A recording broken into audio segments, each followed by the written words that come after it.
Google reports earnings after the bell today. So what should investors watch out for? Well, joining us now to discuss all of that is Gene Munster. He's senior research analyst at Piper Jaffray. Gene, thanks for joining us today. Hello. Hello. So you've said that Google's earnings report isn't so much about its latest quarter. Instead, it's really about what's to come. What's to come? Well, what's to come is that they have a huge business in search, and they continue to gain share within the mobile part of search. And that's important because they can make more money over time with mobile versus desktop. There's some things inherent to mobile, like your location, that are important to advertisers. So that's one important theme to look at for investors. The other piece is that they're putting their tongs into things like video and trying to get more TV dollars with YouTube. And then down the road, they have fiber, connected devices, autonomous cars, and this augmented reality theme, which is something way down the road. The bottom line is the company is stacked with 10-year type of themes. And if you're an investor who has an opportunity to think about the next several years, this is a great story to own.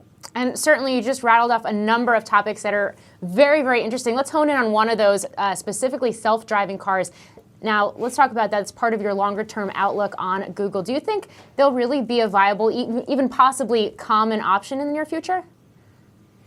You know, the near future is probably 5-10 years away. On a recent earnings call, Larry Page, their CEO, said that the self-driving car opportunity is going to be bigger than people think, but going to take longer. And most people think that there's going to be some real options in the next 5 years, which probably means it's 5 to 10 years.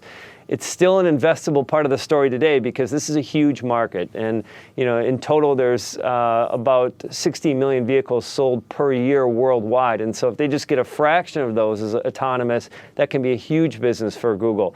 At the end of the day is that we waste a lot of time in cars. Next generation people probably aren't going to have the same feeling about cars as the current generation. And I think this is a big opportunity for Google. And how do you expect, let's talk about headwinds for a second. How do you expect changing regulations in Europe to affect Google's profit margins? Also, how do foreign exchange rates come into play?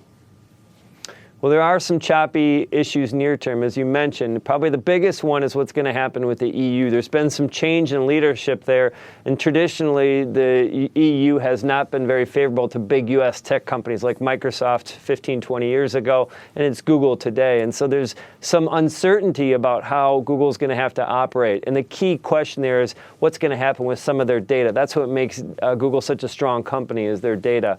So that's one negative wild card that investors tend to be concerned about.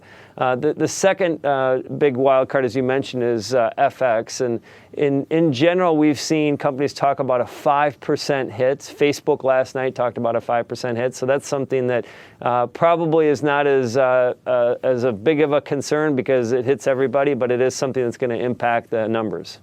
Great. Well, Gene Munster, we could talk about Google all day, and we didn't even get into fiber, and they just made an announcement about that and expanding that into more cities. We're going to have to leave it here. Thank you for watching. Gene, thanks for joining us. I'm Brennan. Have a great day.